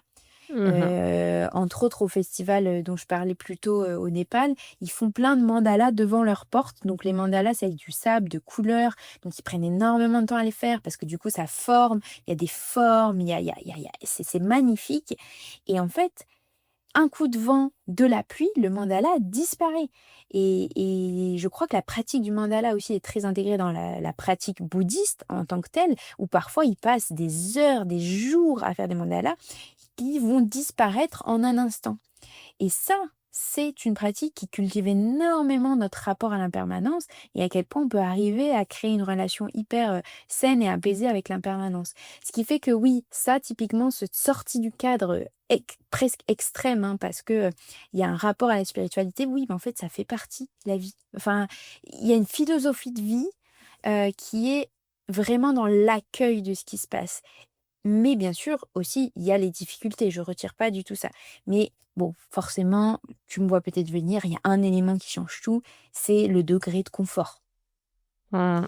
Et l'histoire, hein, on en revient toujours à ça, hein. Il y a quand Mhm. même une histoire, parfois, typiquement, tu vois, tu me demandais un exemple du Cambodge. Le Cambodge a une histoire extrêmement lourde, entre autres avec Mhm. les Khmers rouges. Et donc, forcément, il y a une culture qui est née de ça. Mais ce que je veux dire par là, c'est que bah, nous, il y a un changement qui arrive. Hop, hop, hop, hop, hop. Moi, je suis très confort, en fait. Donc là, le changement que tu me demandes, bref, ça démultiplie les efforts que je dois donner parce que je suis bien dans ma situation. Ouais, c'est ça, on a une matérialité qui fait que tout changement devient très pénible, en Très fait. pénible. Et puis parce que Mhm. ça nous... du coup, on s'accroche, tu vois, il y a cette notion d'attachement que tu cultives beaucoup en Asie du Sud-Est quand tu vas un peu plus creuser les différentes approches spirituelles, où il y a cette notion d'attachement qui est justement, qui est pas là, où l'idée c'est de Ce cultiver cette détachement, ouais. approche du détachement.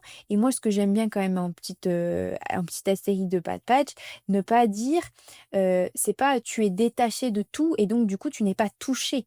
Non, non, non, c'est juste que tu ne vas pas t'accrocher à quelque chose. C'est tu laisses passer. Et ce qui fait que ça cultive en toi une capacité à la gratitude et à la présence parce que tu sais que c'est impermanent. Tu vois, rien que nous, notre échange là, bah, si au fur et à mesure on arrive à cultiver et tu vois, rien que de t'en parler, ça me permet de revenir au moment présent encore davantage, c'est que cet échange va se terminer.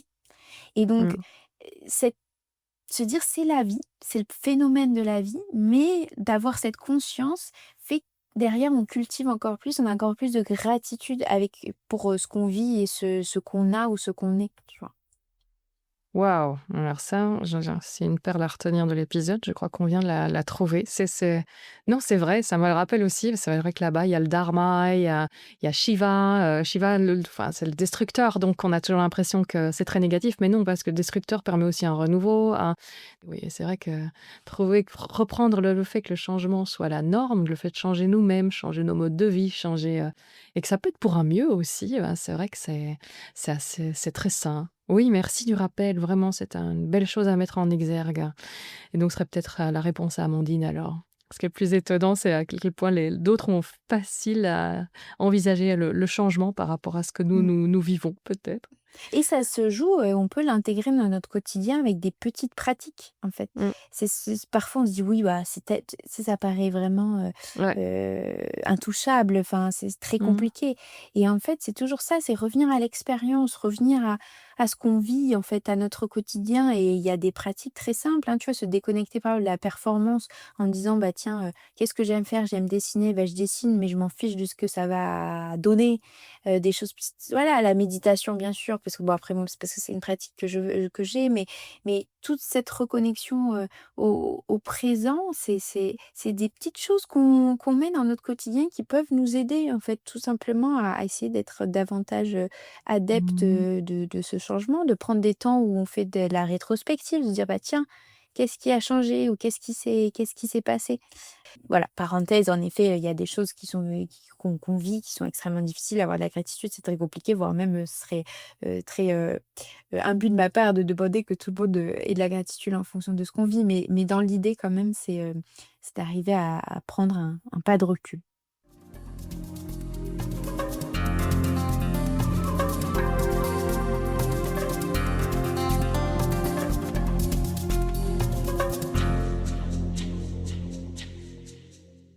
Il y a une chose qui t'a vraiment marqué, qui t'a vraiment transformé après ce voyage?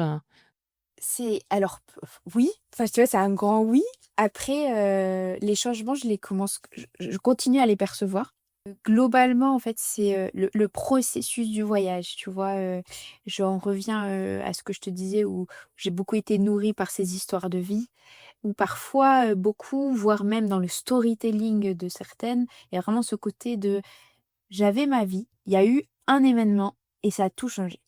Et en fait, moi, il y a eu un moment, j'étais en mode, mais moi, je ne vois pas quel a été cet événement critique qui a fait que j'ai changé.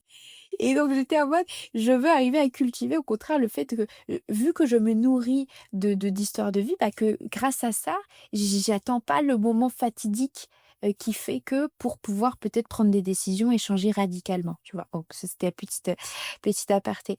Mais s'il y a quelque chose quelque chose qui a vraiment, entre guillemets, changé et qui a toujours des hauts et des bas, c'est cette sensation de paix. Alors, bien sûr, je ne l'ai pas atteint, parce que c'est pas quelque chose qu'on atteint, c'est quelque chose qu'on cultive. Donc, parmi tous les moments qu'on vit, on n'a jamais forcément toujours cette paix. Mais par contre, peut-être pour être plus précis que paix, c'est peut-être une forme de sécurité intérieure. Cette approche très anxiogène, en fait, et cet état d'anxiété que je pouvais avoir, parce que je pense que j'ai un terrain qui est plutôt anxieux, a été quand même extrêmement apaisé par ce que j'ai vécu, parce que les premiers mois ont été extrêmement, pour le coup, éprouvants, et tout au long, ça a été quand même, souvent on me demande un qualificatif, je dis éprouvant, dans le bon comme dans le plus mauvais sens du terme, mais ça Mmh. fait partie de la vie.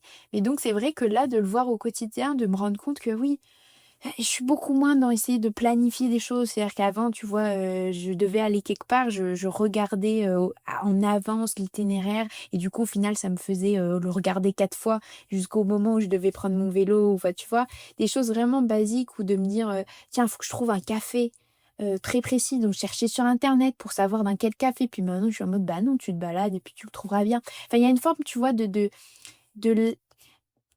ouais, d'apaisement et puis de confiance dans cette charge mentale, qui est du coup moins prégnante, et peut-être, moins lourde, tu vois? Ah, inspirant ça, dis donc. Ouais, super. Je pose toujours les mêmes questions en fin d'interview, donc je vais te demander, quel est l'objet qui t'a été le plus indispensable lors de ton voyage, hein, de ton périple? Mmh, j'aime cette question. Le truc que tu disais: «Je repars, ça je le prends absolument» ou alors «J'aurais dû le prendre». J'ai le droit à 2 réponses différentes. Oui, oui, oui, oui, Il bien y en a un sûr. très pragmatique, c'est un petit sac qui se condense en rien du tout, un peu tote bag, tu vois? Mmh. Mais du coup, un sac à dos qui se condensait en tout petit et c'était d'une praticité folle parce que du coup, j'avais déjà mon sac à dos qui était déjà, bah, rempli et donc c'était très facile à transporter et donc les fois où j'allais me balader, tu vois, une journée où j'allais, faire quoi que ce soit, hop, je sortais mon petit sac à dos où je pouvais rentrer beaucoup de choses, hein, mon ordi, plein de trucs, et donc ça me donnait beaucoup de simplicité, de facilité à la chose, donc ça, c'est un truc, tu vois, maintenant, J'en ai un quel aussi, que soit j'adore. voilà, quel que soit le voyage, le déplacement, je prends mon petit sac. Moi aussi, je l'ai toujours avec moi. Ouais. Donc ça, c'est ma première raison très pratico-pratique. Une autre, c'est je m'étais fait, avant de partir, un petit sachet avec des objets un peu symboliques. Mmh. Donc pas utiles, tu vois, matériellement parlant, mais qui m'ont accompagnée pendant tout mon voyage. C'était un peu, tu vois, mon petit hôtel. Donc je l'ai peu déballé, ce petit sac, mais par contre, il était toujours avec moi.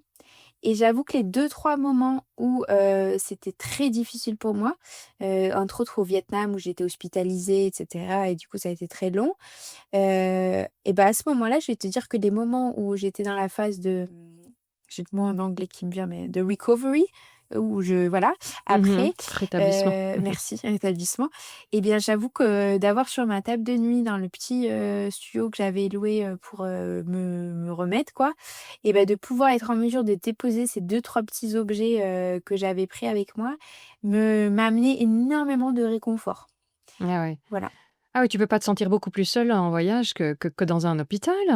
Qu'est-ce qui t'est arrivé encore? C'est vrai, j'avais vu ça sur les réseaux. Ouais, non, mais pour la faire, bah, en fait, j'ai eu une très, très grosse, infection, alimentaire, Mhm. intoxication alimentaire, mais qui du coup a été plus, le point d'origine, mais du coup qui a en fait, eu des conséquences beaucoup plus, en fait des réactions, voilà, des réactions beaucoup plus importantes que juste ce qui va avec une intoxication alimentaire. Donc mes membres étaient en arc, donc je pouvais pas marcher, j'avais plus de Ah ouais. 42 fièvre, Oh là là. je perdais parfois la parole, Ah et ouais. donc tout ça est arrivé, il était 2 heures du matin, j'étais en auberge de jeunesse, et donc tout ce qui va avec, et donc là, c'est vrai que c'est un événement qui a marqué et qui a marqué, en fait, qui a été pour le coup un événement, bascule quand même dans mon voyage, Mhm. clairement. Enfin, ça a été assez fou. La suite a été très différente en termes d'état d'esprit pour moi, dans le bon sens du terme, hein. Donc ça a été très difficile, mais par contre, ça a été un réel, moment de bascule, pour moi pour la suite, qui a aussi nourri cette sensation d'être éprouvée. Mais, Mhm. Quoi, tu t'es sentie plutôt en disant: «Bon, ça a remis un peu les choses en perspective de ce qui était important, ce qui n'était pas»? Ça t'a entre permis de lâcher autres pas mal de entre choses autres, je ou? pense que le moment typiquement où je suis a parce que j'ai fait, 3 hôpitaux avant d'être, accueillie dans le quatrième, Mhm. qui était un, vietnamien, donc pas ceux qu'on connaît, qui, quelques heures plus tard, m'ont dit: «Vous pouvez rentrer chez vous», alors que j'étais absolument pas en état, et Mmh. c'est le moment où j'ai refait la démarche pour aller dans un hôpital international où ils m'ont dit: «Mais madame, en fait, vous hospitalisez, c'est pas du tout possible, et au moment où j'ai été je suis arrivée dans cette chambre d'hôpital et que je me suis allongée, c'est comme si waouh, c'est bon. J'étais en sécurité, tu vois? Et il y a eu vraiment, je pense que cet apaisement-là, après tout ce que j'avais vécu, les 24 dernières heures, enfin qui ont précédé ce moment. Mhm. Mais donc je ne me rappelle plus de ta question, mais en tout cas, voilà ce qui s'est passé au Vietnam, et ça a été, vraiment un moment aussi de bascule quand même plutôt, D'accord. pour Non, on moi. parlait des petits objets là et donc après Oui, et ça, tu donc voilà, disais que ça et t'a donc vraiment j'avoue aidé à que, te ces objets réancrer, m'ont, ouais, en fait, ça m'a ramené, un réconfort, et ce mot, tu vois, ça fait quelque temps que je me suis dit: «Mais tiens, je l'utilise pas assez souvent», alors que pourtant il illustre parfois quand même ce dont j'ai besoin, Mmh. et cette présence, ça me faisait une présence, et puis ça m'a amené une forme de rituel, de quelque chose qui était stable, tu vois? On parlait de changement. Dans le changement, on a besoin de stabilité, donc derrière, c'est comment tu arrives à incarner cette stabilité, malgré tout, malgré le mouvement, et entre autres, du coup, les rituels sont une forme de stabilité, mais ça, voilà, on pourra parler l'autre. Ouais, ouais, ouais, ouais, non, mais c'est vrai, c'est des rituels collectifs ou individuels, tout à Tout à fait. fait. Ah, quel est le fail qui t'a le plus appris alors? C'est peut-être ça, hein, c'était peut-être ce Franchement, oui. Après, c'est peut-être un peu, dur envers moi-même de dire que ça, c'était un fail, parce que au final, c'était une réaction physique, tu vois? un Enfin, setback, oui, voilà, voilà. quel est le ouais, Donc, le mais revers, on va dire dans ce cas-là plutôt qu'un fail, oui, voilà. tout à fait. Mais par contre, oui, je pense que c'est quelque chose, en tout cas pendant mon exploration, qui a été le plus marquant, et qui m'a appris énormément de choses par, la souffrance et par des moments très difficiles, quoi. Ouais. Le succès dont tu es la plus fière? Et ben, je pense que ça va être, d'avoir réalisé cette exploration. Parce que ça faisait déjà plusieurs années que j'avais l'élan de partir, longtemps. Alors après, en tout cas plusieurs mois. Donc là, j'ai fait 1 an, en voyage, seule, avec mon sac à dos, et je pense que de me rendre compte aujourd'hui, de voir tous les efforts que j'ai faits, dont on a parlé au début, Ah, de préparation pour rendre possible cette chose, le fait que je l'ai fait, enfin que je suis partie et que je l'ai fait et j'ai vécu les choses, et cetera. Aujourd'hui, je pense que c'est une grande fierté pour moi de me dire: «En fait, tu as fait tout ça», et je perds parfois, ce que ça veut dire. tu vois? Et du coup, de reparler de toute la préparation, de tout ce que j'ai vécu. Là, je me dis: «Oui, en fait, oui, quand même, c'était quelque chose», tu vois? Oui, clairement. On me souvient de quand tu en parlais avant, donc ça a été passionnant de te suivre parce que tu étais en plein dans les préparatifs, ouais. Si tu avais en face de toi, celle que tu étais juste avant le voyage, qui était justement en train Mmh. de faire tous ces préparatifs, qu'est-ce que tu aurais envie de lui dire? J'aurais envie de lui dire: «Tu sais pourquoi tu pars» et je pense que c'est la seule, ça sera ta boussole, quoi. Mmh. Parce que presque, j'ai pas envie de lui donner un conseil ou de choses, tu vois? Parce qu'aujourd'hui, je suis en capacité de dire ça parce que j'ai vécu ce que j'ai vécu et ça serait plus peut-être un petit mot, tu vois, pour rassurer, de dire: «Bah, en fait, les raisons pour lesquelles tu pars, elles sont justes. Elles sont vraiment présentes. C'est un élan vraiment intuitif et je pense que la l'incarnation et la cohérence que j'ai apportée de par mon exploration, la cohérence que j'avais avec qui j'étais, en fait, j'ai envie de lui dire: «Tu as bien fait». Ouais, ouais, Tu vois? génial. Qu'est-ce que tu voudrais dire aux auditeurs, auditrices qui se sentent un peu perdus parfois face aux défis du monde actuel et peut-être qui ont envie d'agir, hein? Bah, la première chose, je pense que c'est vraiment, même si parfois c'est impalpable, on a tous en nous ce pouvoir, en fait, ce pouvoir, d'agir, d'action. Ça, je pense, c'est le premier élément et quand je dis pouvoir, aujourd'hui, pouvoir, c'est le terme est très, galvaudé, parce qu'on y donne, on y met des images, on y met des croyances Écraser les dessus. autres, ouais. Mmh. L'idée, au contraire, dans la transition, très grande transition, transformation qu'on vit, c'est de changer d'un pouvoir sur à un pouvoir avec. Et je pense que c'est vraiment Mmh. l'enjeu aujourd'hui. Et donc, le pouvoir est pas du tout quelque chose de malsain ou quoi que ce soit. C'est effectivement qu'est-ce que tu en fais et sous quelle forme il est, quoi. Est-ce que c'est égotique ou est-ce qu'au contraire, on a tous notre puissance, en fait, presque, si on utilise un autre terme. Donc, je pense que ça, c'est le premier élément. Et le deuxième élément, c'est oui, on a ce pouvoir d'agir en nous.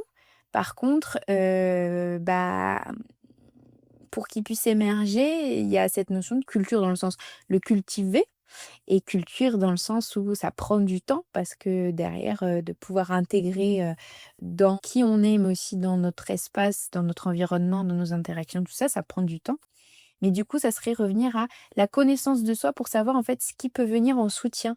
Parce que, parfois on a ce sentiment d'impuissance par rapport à ce qu'on vit, et à tout ce qu'on vit aujourd'hui et c'est pas facile et donc je pense que la première chose, c'est d'accueillir peut-être les émotions qui viennent à tout ça, hein, de la peur, de la colère, et cetera.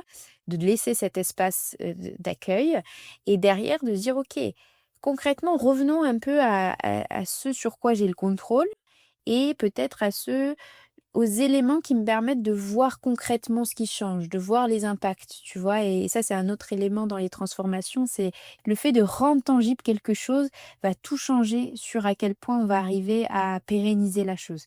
Parce que plus on le voit, même si c'est en Mmh. micro, on se dit: «Ah! Là, il y a un truc» et donc ça remotive. Et donc ça, je pense que c'est vraiment important et donc de trouver derrière aussi les soutiens, de se dire: «OK, là, à ce moment-là, en fait, je sais pas, bah, d'être au clair sur, les besoins du moment». Donc je reviens du coup à la communication non violente, mais je pense que c'est clé. C'est, qu'est-ce que je ressens et de quoi j'ai besoin, fondamentalement et de pas se dire, «Je dois tout régler par moi-même» parce que non. Mettre le doigt sur qu'est-ce qui peut nous soutenir dans ces moments-là. De se dire voilà, j'ai besoin potentiellement de confiance ou j'ai besoin de connexion, de reconnaissance, de réalisation de moi, tout plein de formes de besoins et après de se dire: «Bon, bah, comment ça peut s'incarner, en fait?» Pour pouvoir, en fait, créer des conditions, tu vois? On boucle la boucle, créer des conditions, créer un cadre propice à ça. C'est-à-dire que la vie et alors là, je le dis et j'essaye de me l'appliquer, mais c'est pas facile parce que j'ai grandi avec. Mais la vie peut être, plus fluide, que ce qu'on croit. En fait, c'est pas parce que la vie est dure que du coup on mérite d'être là. Si on peut faciliter les choses, je sais bien, Mmh. parce qu'au contraire, ça met de l'huile dans l'engrenage et ça rend du coup les changements, bah, plus facile à vivre et à traverser, si on a des changements plus, radicaux à traverser. Donc ouais, se dire d'avoir la confiance dans le pouvoir qu'on a en nous et se dire: «OK, bah, de quoi j'ai besoin pour pouvoir me soutenir dans ces changements-là?» Extra, j'aime beaucoup. Est-ce qu'il y a une situation qui t'inspire? J'en ai 2. Est-ce que je peux avoir le Mais bonus d'en oui, avoir mais 2? oui, c'est open bar, vas-y. La première, c'est une qui est dans l'ouvrage Rework et la citation est la suivante, c'est, «Prendre position, ce n'est pas seulement le dire ou l'écrire, c'est le croire et le vivre». Waouh, elle est bien. Ah oui, Ouais. clairement. Mmh. Et peut-être, la deuxième, c'est la citation qui est dans le livre «Respire, tu es vivante» de Marion Chénaud-Dupuis, qui est, une superbe personne aussi, très belle personne, qui a créé Clean Everest au Népal, pour, justement, comme son nom l'indique, pouvoir, résoudre un peu la problème de pollution, sur les Annapurna et en particulier, du coup, sur l'Everest. Elle dit: «Offrez-vous l'espace de répondre à la vie et non d'y réagir». Mmh. Et je trouve que c'est toujours de se dire, «OK, en fait, dans quelque chose qui nous arrive, on a toujours un espace où on peut ne pas être dans la réaction». En fait, on a cet espace de décision, bah, est-ce que je réagis? Est-ce que je me colle à la situation? Ou est-ce que je prends le temps et j'y réponds? Tu vois? Et je trouve que du coup, souvent, ça donne pas la même chose. Clair, clair. Ah génial. Il y a quelqu'un qui m'a justement dit, un truc qui me fait du bien, c'est de me dire: «Respire, tu es vivant». Justement, et il y a peu de Alors, Respire, temps, tu es vivant, je sais pas si ça te parle. Moi, typiquement, bah, je regarde à gauche. C'est aussi très présent dans la philosophie de Thich Nhat Hanh, qui est un maître zen très connu, qui a ah entre voilà, autres, à mon avis, ouais, c'est et effectivement, ben je reçois sa voilà. newsletter, à mon avis, j'ai dû Et lire bah, c'est ça. ça, Et bah, tu vois, j'ai récemment. acheté parce que j'ai fait une retraite en Thaïlande au Thai Plum Village. Mmh. Et ils vendent, des papyrus où Mmh. avec la calligraphie, ils écrivent un peu des grandes citations, de cette philosophie. Et j'ai mis à côté, de mon lit justement «Breathe, you are alive». Parce Ah que bah, je voilà, trouve que tu vois? ça oui, parce que je trouve Mmh. que ça amène beaucoup d'apaisement, de se dire: «OK».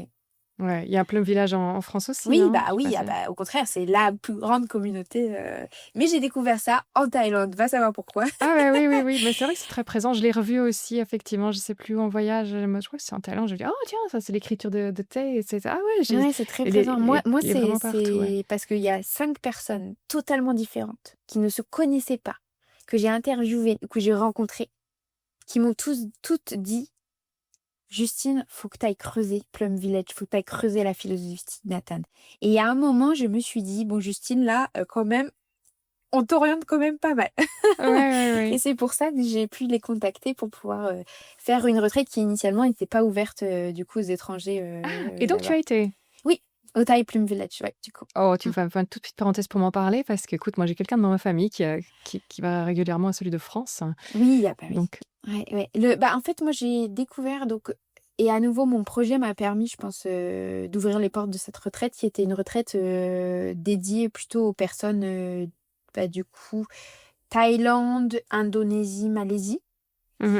Et je les ai contactés, dans le cadre de mon projet en me dis: «J'aimerais beaucoup, vous interviewer, enfin vous rencontrer». Puis ils m'ont dit: «Bah attends, le mieux, viens à cette retraite, tu vivras par toi-même». Et elle est Mmh. arrivée, vraiment, au très bon moment. Mmh. À un moment où j'avais plus beaucoup de joie et ça m'a permis de me reconnecter à ça. Mais donc oui, une superbe expérience, de très belles rencontres et puis, de toute façon j'ai vraiment, adhérer à plein d'aspects de cette philosophie de Thich Nhat Hanh, qui aussi porte beaucoup cette voie de la non-violence et de la paix dans le monde avec la non-violence. Et donc maintenant, j'ai qu'une hâte, c'est d'avoir l'occasion de pouvoir aller au Plum Village en France. Parce que tout le monde me disait: Excellent. «Mais tu française et en fait, tu n'es toujours pas au Plum Village, en France». Mais oui, C'est souvent comme ça. exactement, Pour tout ça à qu'on dit fait. nul n'est prophète en son pays, c'est qu'en général, c'est quand on est ailleurs qu'après on revient aux choses de chez soi, on se dit: «Ah oui, tout compte fait». C'est ça. Ah excellent, tu as un livre à lui à recommander que tu as lu avec Ouf, plaisir? Il a écrit il j'ai beaucoup, je pense, hein? ouais, il a écrit beaucoup, il y a beaucoup, beaucoup de livres, mais celui que j'ai lu pendant mon exploration, c'est celui sur l'enfant intérieur. Je me rappelle pas exactement le titre, mais qui est D'accord. aussi, très bien. Ouais, On va ouais, essayer de ouais, mettre des ouais. références aussi Mmh, mmh, dans les notes, mmh. de l'épisode, sur le site web. Bah, écoute, c'est génial. Ceux qui voudraient suivre tes aventures, futures, entrepreneuriales, de Yes. conférences ou où est-ce qu'on peut te suivre, Justine? Alors sur LinkedIn, mon profil Justine Durocher, où je partage différentes choses, à la fois donc plus mes explorations, mes aventures, mais du coup aussi beaucoup plus tourné autour de la transformation, des dynamiques de transformation et comment chacun d'entre nous, on peut aussi s'en inspirer. Et puis après, j'ai une newsletter aussi. Que j'ai rebaptisée à mon retour. Donc, une newsletter qui m'a accompagnée pendant tout mon voyage. Une newsletter mensuelle où j'ai beaucoup écrit du coup pendant mon exploration. Et là, qui s'appelle La Bouscule. C'est une newsletter qui vient justement à nouveau essayer d'offrir un espace pour changer de perspective sur le changement et pour s'inspirer de choses pragmatiques, concrètes. Donc, j'utilise pour le moment beaucoup de mes rencontres de mon exploration pour aller approfondir et donner un peu des questions clés pour faire réfléchir et se dire, bah tiens, moi, qu'est-ce que je peux appliquer dans mon organisation ou dans d'autres typologies d'espaces collectifs. Donc, qui vient aussi, voilà, l'idée c'est un peu de changer nos perspectives et ça grâce à mes différents partages inspirés. Génial. Tiens, voir, comme les podcasts, on les écoute un peu n'importe quand. Et je te dis, je ne sais pas encore quand je vais diffuser ceci, ce sera peut-être pas avant la rentrée. Est-ce que les anciennes éditions de ta newsletter sont toujours accessibles? Donc, Complètement. comme ça, ceux Oui, qui oui. voudraient se rattraper. Oui, Oui. oui, elles sont toujours accessibles et à chaque fin de newsletter, de toute façon, il y a toujours ce petit lien de si vous voulez voir les précédentes, vous pouvez. Ah ben voilà, donc ça vaut la peine de s'inscrire n'importe quand. Génial. Complètement. Est-ce qu'il y a une question que je t'ai pas posée, que tu aurais voulu que je te pose? Ou alors on a parlé de tout ce qui est des sujets qui te tiennent à cœur? Oula, c'est une très bonne question. Je pense qu'il y aurait toujours eu de très bonnes questions. Oui, ben oui, moi aussi à j'ai plein de choses. Je me dis, poser. ça j'aurais bien voulu creuser avec elle. Mais bon, voilà. Qu'est-ce que j'aurais pu... Faudra qu'on se revoie, Justine. Écoute, j'ai envie de juste te dire, les questions qui sont venues, c'est qu'elles avaient du sens. Donc, j'ai pas forcément envie de prendre le temps de réflexion, de dire, ah, tiens, j'aurais bien aimé. Non, parce que tu vois, comme je te l'ai dit en préparation, je te dis, bah, en fait, je suis très dans l'intuition et dans l'intuitif des réponses aux questions que tu me poses. Donc, voilà, pas d'attente et Très du bien. coup, très heureuse de l'échange qu'on a eu. Ah, génial. Ben écoute, un énorme merci, en tout cas. Merci infiniment à toi. Je suis vraiment trop contente d'avoir cette occasion d'échanger à nouveau avec toi. Bah, plaisir partagé, très sincèrement. Merci à toi qui as suivi notre conversation jusqu'au bout. Tu trouveras dans les notes de l'épisode toutes les ressources dont nous avons parlé pendant notre discussion si tu souhaites aller plus loin ou suivre Justine. Je vous mets un max de ressources dans ces notes, j'y mets en fait tout ce que moi j'aime y trouver. Donc allez-y, c'est open bar. La semaine prochaine, on retrouve l'aventure pour l'aventure avec Catherine dite Katoche qui se promène avec le beau Marcello, son vélo, sur les routes d'ici et d'ailleurs. Un épisode bourré de bonne humeur qui vous invitera à tout simplement prendre la route parce qu'il n'y a pas d'âge, ni d'heure, ni de lieu qui justifierait de ne pas le faire. Comme toujours, je termine en vous demandant de faire un petit geste tout simple qui fait un monde de différence pour le projet. Storylific soutient la reforestation avec l'ONG Graines de Vie grâce à vos oreilles. Donc, si l'épisode vous a plu, partagez-le sur vos réseaux, parlez-en autour de vous, cela nous aide énormément. Les adeptes du temps long prendront peut-être le temps de mettre à Storylific des étoiles et une évaluation positive sur leur plateforme, qu'ils en soient abondamment remerciés. Merci encore pour vos écoutes et à bientôt.